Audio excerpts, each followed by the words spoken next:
In September 1971, Lloyds Bank in Baker Street, London, became the scene of one of the most death-defying robberies of all time. This exposed a vulnerability which sent a shudder through the banking world. This particular kind of offence takes major planning. It takes a certain amount of criminal audacity. I mean, explosives, thermic lance. These are serious endeavours. Whilst a fearless gang were going to incredible lengths to reach their loot, they didn't realise they were broadcasting the robbery. I heard somebody say, "We've got 400,000 and we'll let you know when we're coming out."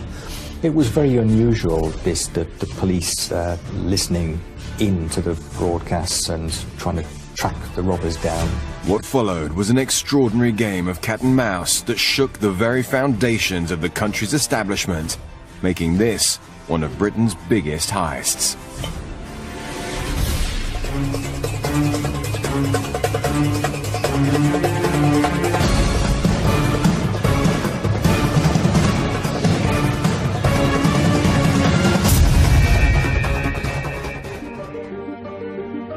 Saturday evening in the affluent area of Wimpole Street, central London. Robert Rowlands, a radio enthusiast, was retiring for the night. I thought I'd go to bed early, read a book, maybe listen to the radio, and so I turned it on, and it happened to be on the Citizens Band frequency, which is the walkie-talkie frequency. The trend for CB radio, it's that Citizens Band radio where you can talk to one another, was all the rage in America, and it was coming to Great Britain, but the government still said it was illegal, and so people were doing it illegally, and I used to sometimes listen to the broadcasts on my specialised radio, and while it was warming up, I didn't change the frequency because I was going to listen to Radio Luxembourg. But Radio Luxembourg never kicked into the airwaves. Instead, Rowlands tuned into something completely unexpected. And I heard two people talking on walkie-talkies. And I thought, that's very strange. And when I heard them say they'd got about 400,000 and they'd let them know when they were coming out, I knew that it was quite serious. In the dead of night, Robert Rowlands feared he may have stumbled upon a robbery in progress. There were two voices. One was inside the premises, and the other voice, it sounded as though it was outside because it was a much clearer signal. So I assumed there was a lookout. I thought it might be the tobacconist shop just round the corner. These two were talking together and discussing what they were going to do, and when they said they got 400,000, I naturally assumed it was cigarettes. Concerned that he had somehow managed to tune into a frequency being used by thieves, Rowlands knew he had to inform the authorities. It was quite an exciting moment because one doesn't hear that sort of thing every day. I realised it was a serious situation, and I felt, as I knew the person that worked in the tobacconist just round the corner, I thought at least it was my duty perhaps to prevent the thing going any further. So I decided to ring the local police station. And the duty officer answered the phone, and I said to him, "I'm listening to the radio, and I think there's a robbery going on." He said, "Oh, that's very good, sir. If you hear any more funny broadcasts, why don't you record them?" Okay. As it was a Saturday night and just after 11 o'clock, he presumed that perhaps I was a hoaxer. I was not surprised because I expected him to not believe what I was saying to him because it was so unusual. In fact, I was rather grateful to him because his suggestion was a good one. So we ended the conversation, and I got my little cassette recorder out, and I recorded the conversations for the next 2 hours. Although the officer hadn't taken him seriously, on his advice, Rowlands rushed to gather any potential evidence. I got my little cassette recorder, and I held it by the radio, got back into bed, and every time they spoke, I pressed the record button.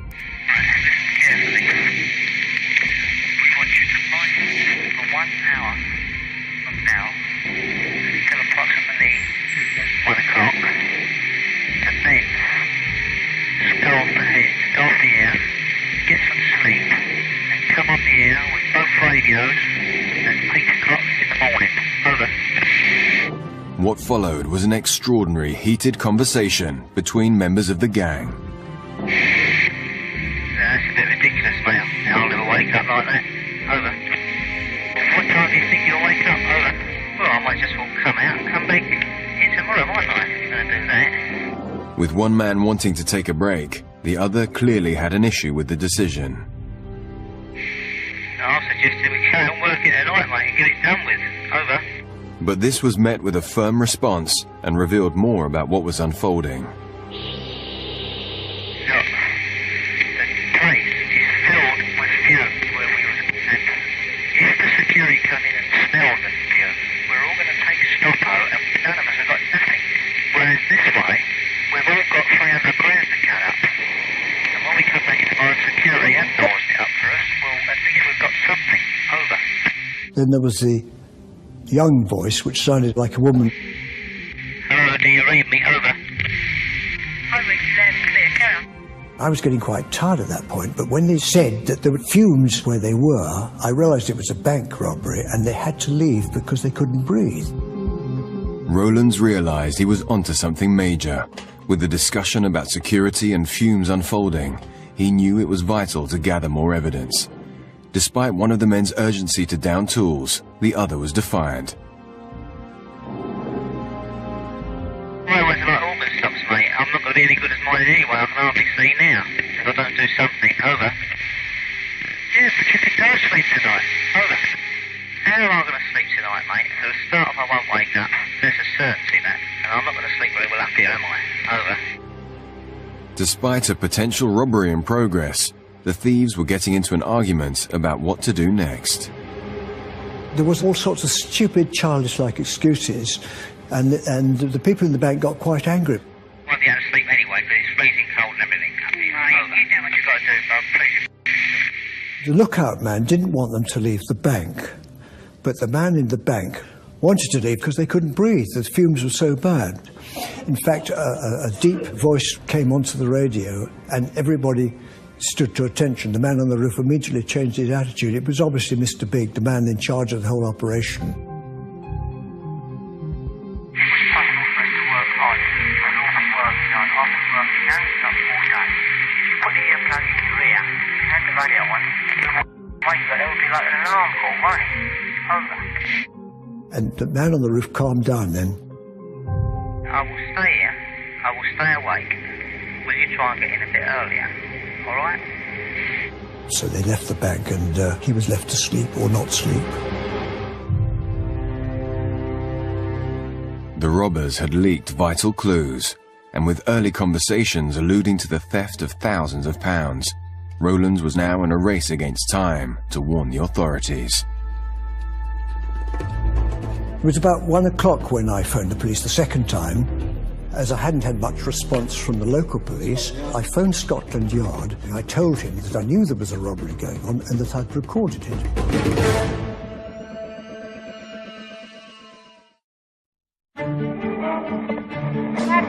Hello, do you read me? Over. An amateur radio enthusiast has tuned into a frequency being used by a gang of thieves. After hearing shocking conversations suggesting they have stolen thousands of pounds, he alerts the police for a second time in the hope of catching the criminals red-handed. Mr. Rowlands was able to hold the signal with the equipment he had and listen to the various bursts of conversation which drew his attention to the fact that this could be not a joke or not somebody skylarking about, but actually a real crime being committed. That was the initial source of what swung into a massive operation. The Metropolitan Police immediately dispatched officers to Wimpole Street. I played some of the cassette and he was quite convinced then that this was a genuine situation. We've all got 300 grand to cut up. And when we come back in tomorrow, security have doors it up for us. Well, at least we've got something. Over. Officers listened intently to Rowlands' recordings, but nothing else was coming through the radio. They sat there all night until the morning, At 8 o'clock, we listened to the radio. It was still on, and we were getting quite tired by that time. And at 8:30, it suddenly crackled into life. How's everything? Okay.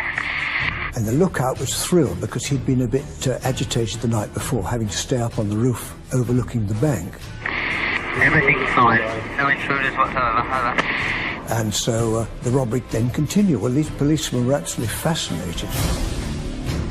After 7 hours' silence, the police had a unique dilemma ahead. A major robbery was taking place right before them, but they didn't know where it was. How do you catch a ruthless gang in action when your only clues are voices on a radio? As senior officers quickly scrambled to Rowlands, the gang continued, unbeknownst to them that Scotland Yard were listening in. By the way, they're treading the road outside somewhere. Over. Okay. But straight after this dialogue came a clue that the officers didn't want to hear. They're in there now. Over. So pay absolute attention to that front door. Over. By now, Rowlands had already heard them talk about thousands of pounds. As the daring gang gained entry once more, officers needed to find the location, and fast. Initially, the police took action to try to identify where they could contact radio detection gear to carry out a sweep of the area. Of course, radio transmissions in those days were very difficult to locate. Buildings would absorb a signal, the signal itself could be distorted, and so there's no certainty as to which direction the signal was coming from.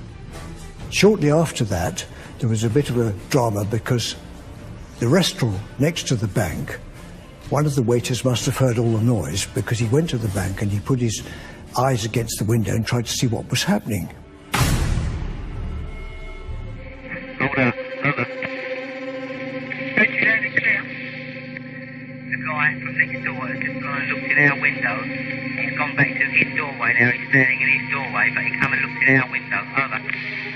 And then again he came and had another look. They had to stop work for a short time because the waiter could obviously hear a lot of noise going on. Okay. What is he doing? So he's just standing there at the moment. Over. Hello. He's gone back in now. Over. And these clues I would have thought would be vital in detecting which bank it was. But they seemed to think that there was a lot of drilling of the roads on Sunday mornings anyway, and they thought it wasn't important. But the waiter was important because not many restaurants would be open on a Sunday morning. But as teams were scrambled to search for anything to identify their whereabouts, the one and only link to the unfolding drama fell silent. The bank robbers were alerted by the fact that the waiter had looked through the window and were obviously getting a little bit nervous because they left the bank and they gave an indication to Bob on the roof that they were leaving by saying, Would you like to change to the other channel? Over. and after that there were no more broadcasts. So one can only assume that was the code for leaving the bank.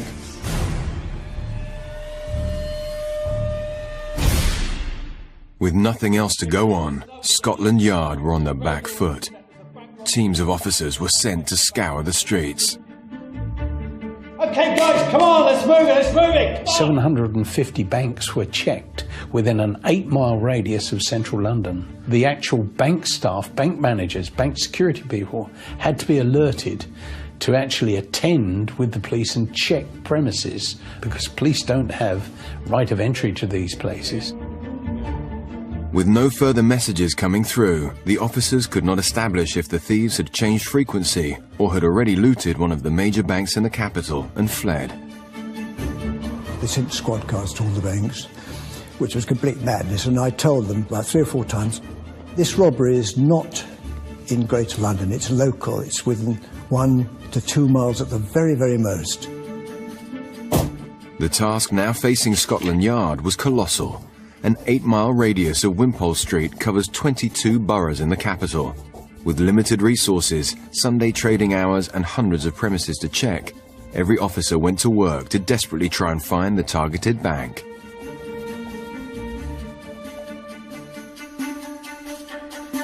The risk factor for the actual losses were increasing because the simple length of time that the criminal operation had been going on. Really, you're looking for a needle in a haystack. That's the reality of communications at that time. By Sunday evening, more than a day since the first radio communication from the gang was detected, Scotland Yard was still combing the streets of London. And an enormous police operation was going on, but going on fairly covertly in order not to disturb the criminals or to try to catch the criminals in the act of committing the crime. In a race against time, more officers were drafted into the already extensive search. As the investigation grew, businesses in London opened as usual on the Monday morning. Well, the bank manager, when he entered the premises and the vault was opened, there were over 260 vault boxes opened, strewn across the floor. To any bank manager, it must have been his worst nightmare.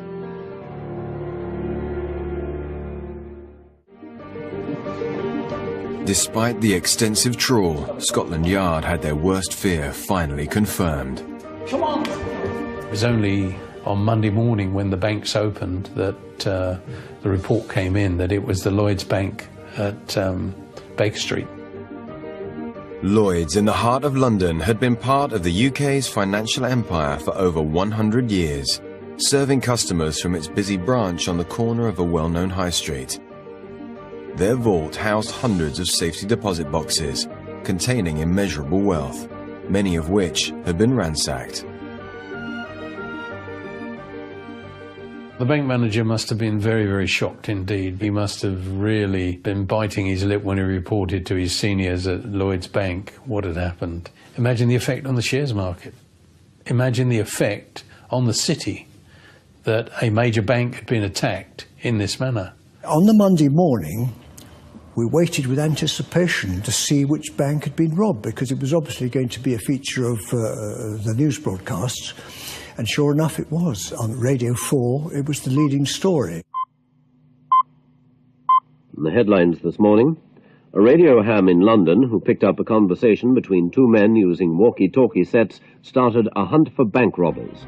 The police were having to defend themselves because they were being accused of inefficiency and they should have caught the robbers. But they were saying that they'd called in the post office, who were in charge of radio at that stage. Now, the post office said, well, we don't have experts on 24 hours a day, and we called people in specially, but by then it was too late. So you had the police, to an extent, blaming the post office, and the post office blaming the police. The simple reason was the minor delays were caused by the difficulties in homing in on a signal on a given frequency, which can be wholly inaccurate. It was quite shocking to think that here in the heart of London, this serious crime had been planned and executed with quite an amount of cool criminal endeavour. And at the same time, policing was going on around it. And of course, the reality was that the bank involved was just a couple of 100 yards from the radio ham's home, where he'd been picking up the broadcasts. Despite the mass search, the thieves had been carrying out their attack less than 1 mile from where Rowlands and the police had been listening in. I knew I was right, but the police weren't prepared to accept that I was right. It was a pity they wasted so much time and effort searching 750 banks in the Greater London area.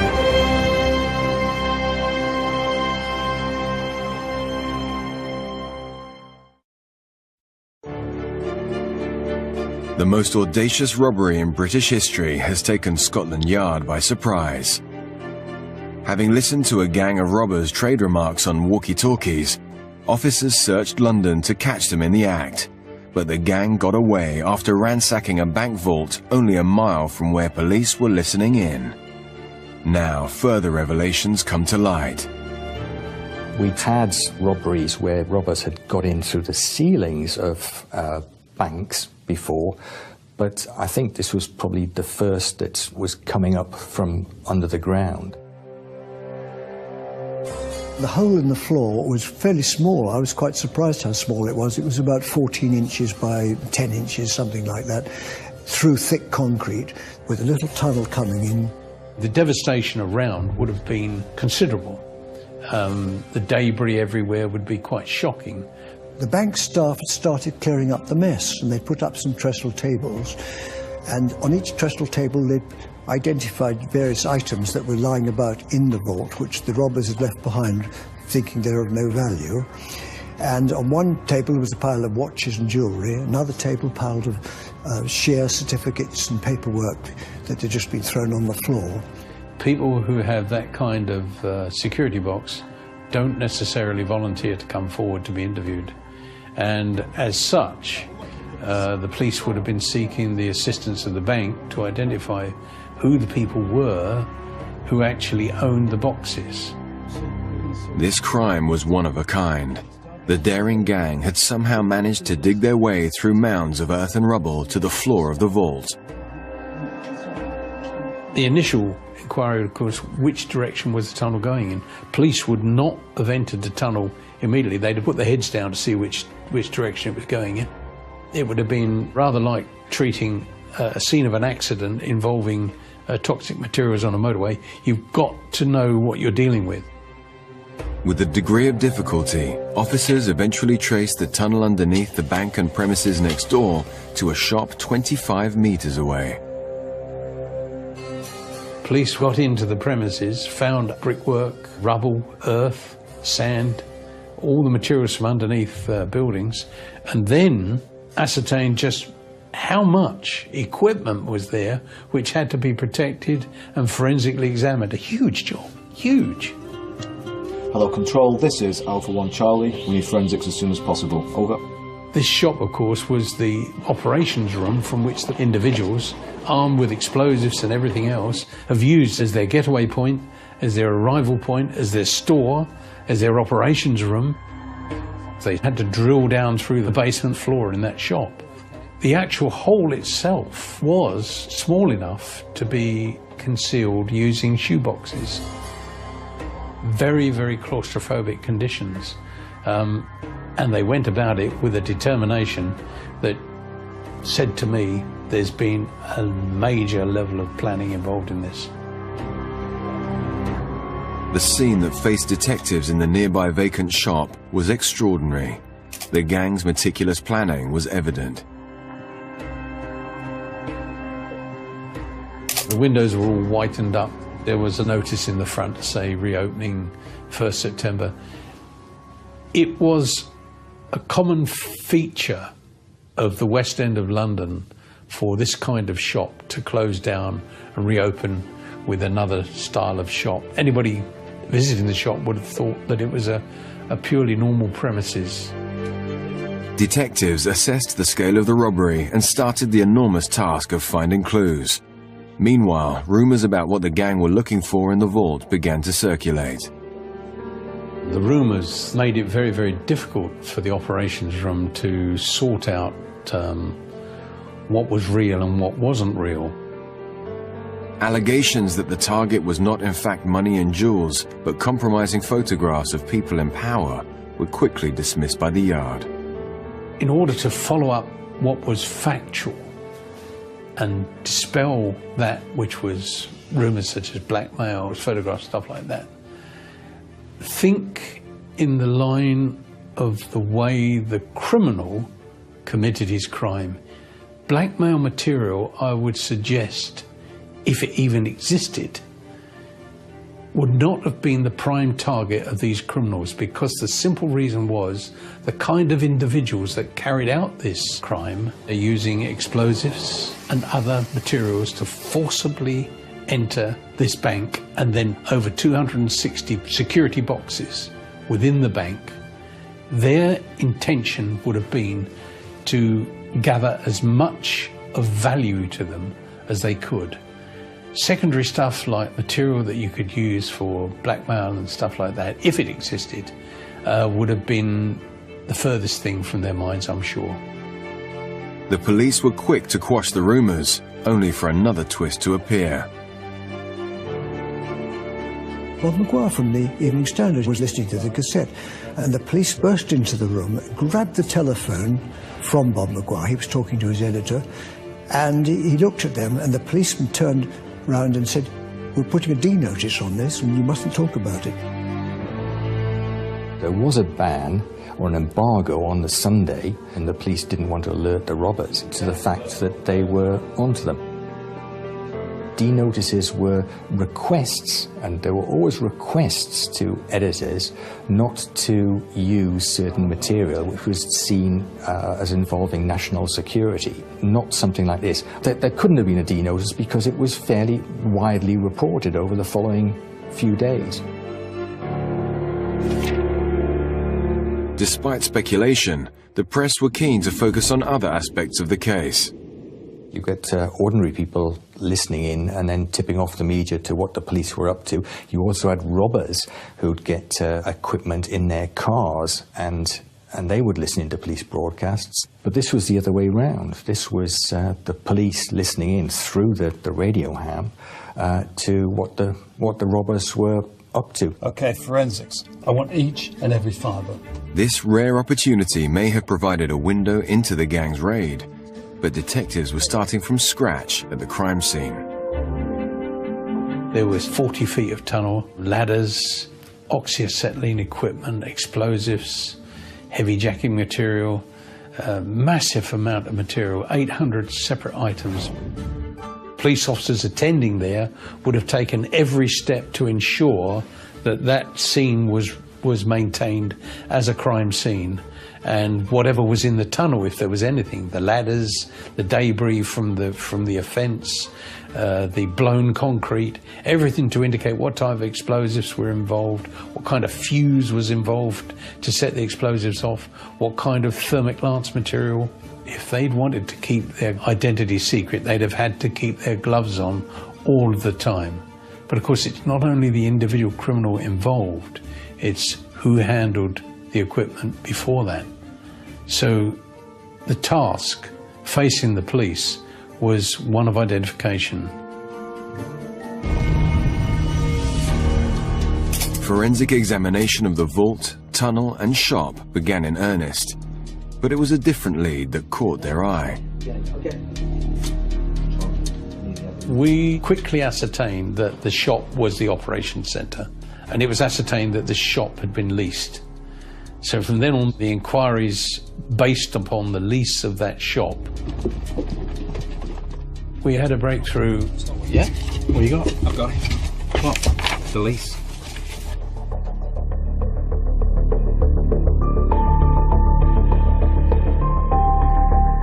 The investigation exposed the individual involved in the lease of the shop.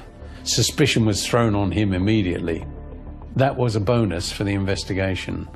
No doubt, had the criminals had time, I think probably that other techniques would have been used to cover the actual leasing of the shop.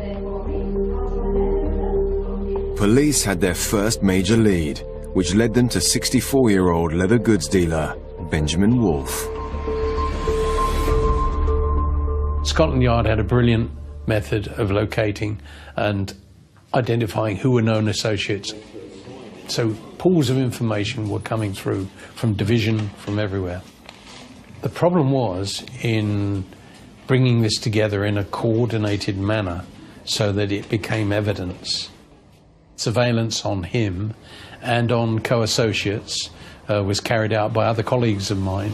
Within 4 days, we successfully identified individuals who became the main suspects for the crime.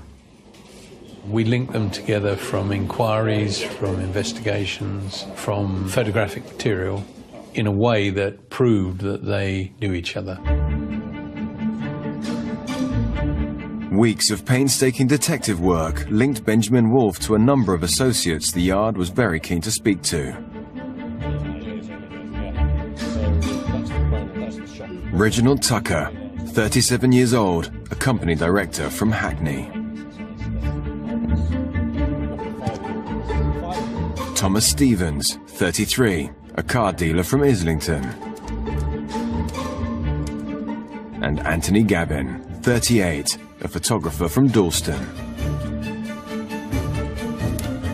I think they were an amateur gang that decided on a particular event, and probably something triggered it.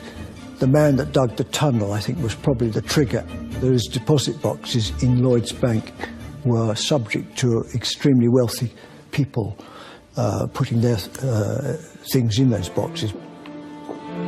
We eventually were ordered to execute the arrest of the individuals involved.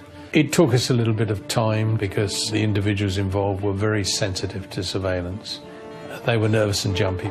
Ronald Ratcliffe and his team eventually arrested the 4 key suspects. They were a little bit angry, as you can probably imagine. In terms of violence, no, they didn't offer any violence or anything like that. They came quietly, as the saying is. With the main targets in custody, Scotland Yard needed answers.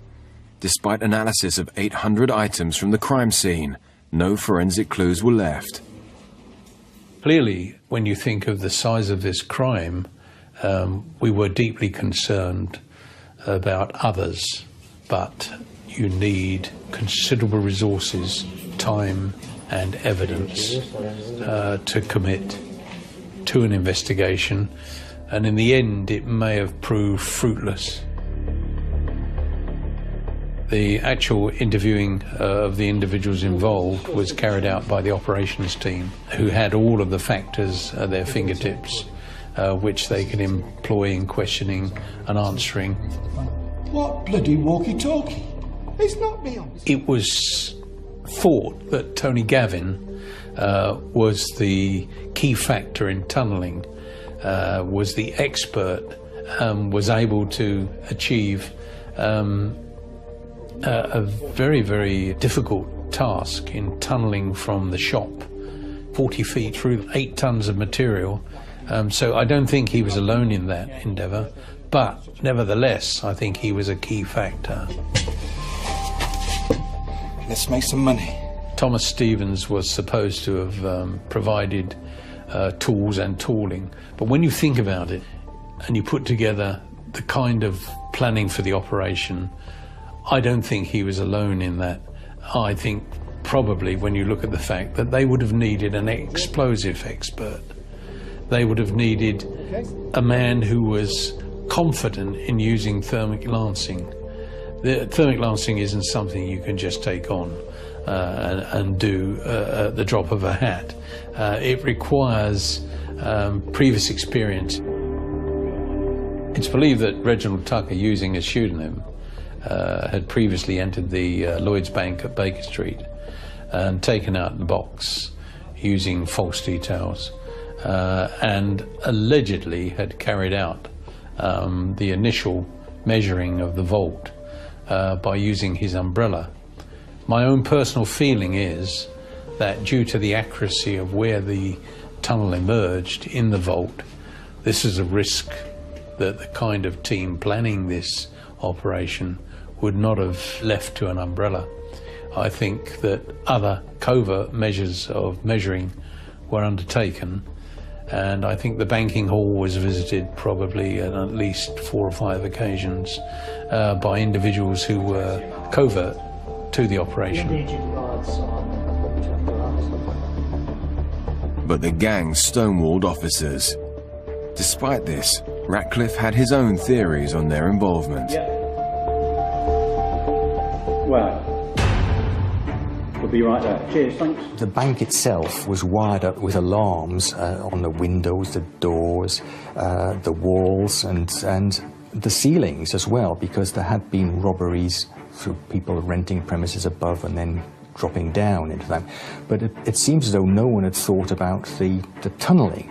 So what had actually happened on the Sunday afternoon was that the police had visited the bank with the bank security people. They'd gone inside, checked things, found the alarms were all intact. Hold it, stop! And in fact, the robbery was still apparently taking place.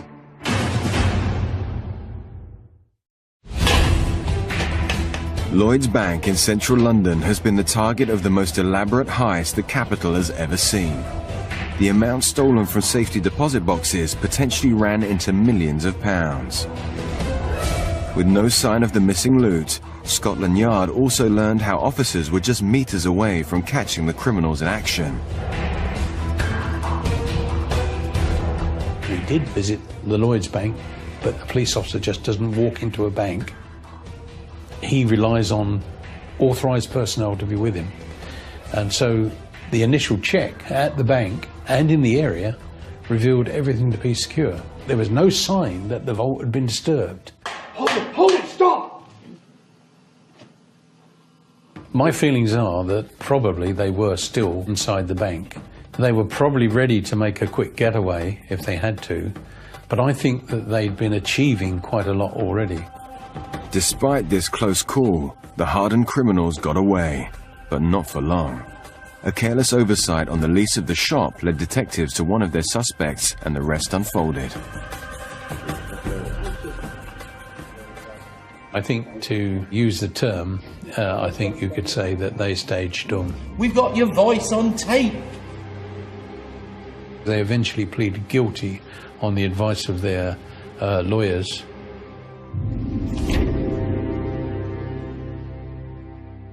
The jury have reached their verdict. Anthony Gavin, Thomas Stevens, Reginald Tucker. 2 years on from the Baker Street heist, a jury found all 4 men guilty of their part in the crime. Anthony Gavin, Reginald Tucker, and Thomas Stevens each received a 12-year jail term. The judge passed down an 8-year sentence to Benjamin Wolfe, taking his age into consideration. The gang gave little away about the robbery, but thanks to their walkie-talkies and what was left at the scene, we can piece together how they pulled off such a heist. I think there were two separate gang areas, and as such, they were disciplined enough to actually interchange because of fatigue. The digging of this tunnel itself must have been exhausting. The actual claustrophobia of going down through the floor of this shop must have been a big strain on the criminals involved. I know you're tired, we're all tired. It was possible for us to work hard. We'll all be working hard. I've been working non-stop all day. And shifted 8 tons of material from under the shop, under the premises next door, under the bank, and as such, in doing so, they exposed a well which was underneath. They then used extendable scaffolding type ladders, which I think were used like tram lines to shift the heavy equipment along. But at one stage, of course, they actually tried with, I believe, with a 100-ton jack to press out the floor. But in doing so, it began to press through, push the whatever they were resting the 100-ton jack on through the ground itself, rather than achieve the upward thrust. We made it. They knew precisely where they wanted to penetrate the bank. Using thermic lances in enclosed places is extremely dangerous, and they still carried on. They did not give in. They had to resort to explosives to completely make sure that they got into the bank, but in a controlled manner. They used explosives and succeeded in getting in through the flooring without disturbing the doors of the bank. The gang were relentless, cutting through 2 feet of reinforced concrete from their confined man-made tunnel below. It was chaotic, but the criminals knew what they were doing. Their main target was to remove valuables. Once inside the stronghold, they wasted no time smashing open some of the 268 boxes that lay before them. But using heavy-duty industrial equipment eventually proved problematic. How long do you think you're going to be in there? There's too much smoke from this thermic lance. I'm making my way back. Mr. Rowlands heard a conversation about somebody being tired and overcome by fumes, and that this individual needed refreshment in the way of tea and sandwiches. What followed was a bizarre war of words between those trying to reach the vault and the man tasked with making sure the coast was clear. The weak link was one of their lookout persons. Clearly, he didn't have the discipline that they wanted. He was getting bored, probably cold, probably a little bit frightened, and as such was overusing the radio system. I personally think there was more than one lookout, and probably there was a different frequency being used as well, which Mr. Rowlands was not picking up. When one looks at the amount of equipment that was accrued to carry out this job, they took other means and methods of communication besides the one they were doing. Despite their differences, it appears the gang decided to have a break partway through the robbery and resumed only to be almost caught when the police called in with the bank manager. They did not panic, and they knew that they'd got a window of time. Once the bank had been visited, they knew that unless they were visited again, then they had a reasonable amount of time to exit from the premises with the stolen cash, jewellery, and then they managed to get out of the bank by going back through the tunnel, which was an endeavour on its own. When officers turned on their heels at the vault door, the gang made their getaway. When they vacated the property, they exited through a rear window in order to leave the property locked and secured, so that even if it drew attention, access was not going to be gained immediately.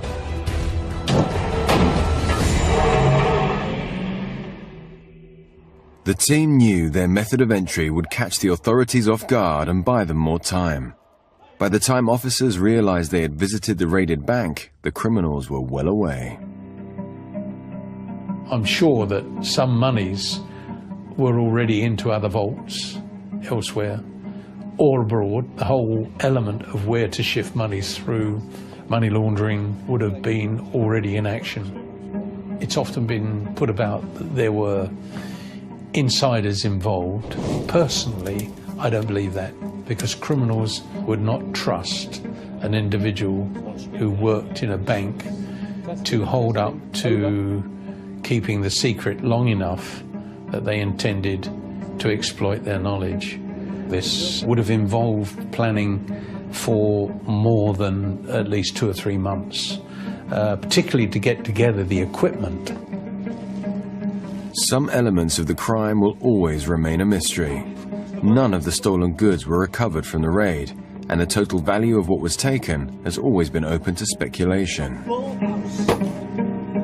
No one will ever know, because some of those boxes may have been full of all sorts of exciting things. The final estimate was that it was about £1.5 million, which is a lot of money in those days.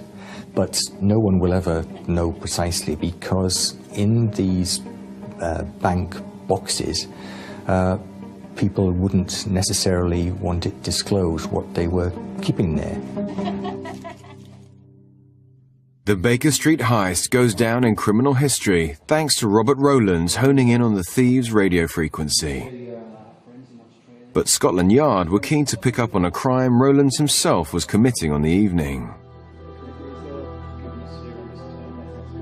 After the robbery, the police were considering prosecuting me for listening to unlicensed transmissions under the Wireless and Telegraphy Act. They were persuaded not to prosecute me because it would be very bad publicity for the police force, considering that I was trying to help them find the robbers. 15 years later, I got the cassette back. It was hiding in a safe in Paddington Green Police Station in London. Rowlands was also contacted by Lloyds. They gave me a cheque for £2,500, which I thought was extremely decent of them. Such a brazen attack on a bank has not been witnessed in Britain before or after 1971. A final twist in the tale could give an insight into where the gang got their inspiration. Someone pointed out that Sir Arthur Conan Doyle's fictional detective Sherlock Holmes had investigated a near identical robbery. Now, Sherlock Holmes was supposed to live in Baker Street, and here you have a bank in Baker Street. Now, in one of his stories, he said that he'd learned of some robbers who had dug a tunnel from a shop next door to a bank, had tunneled down, and then had come up into the bank. The only difference between the Sherlock Holmes story and this one was that Sherlock Holmes was waiting inside the bank when the robbers came up through the floor.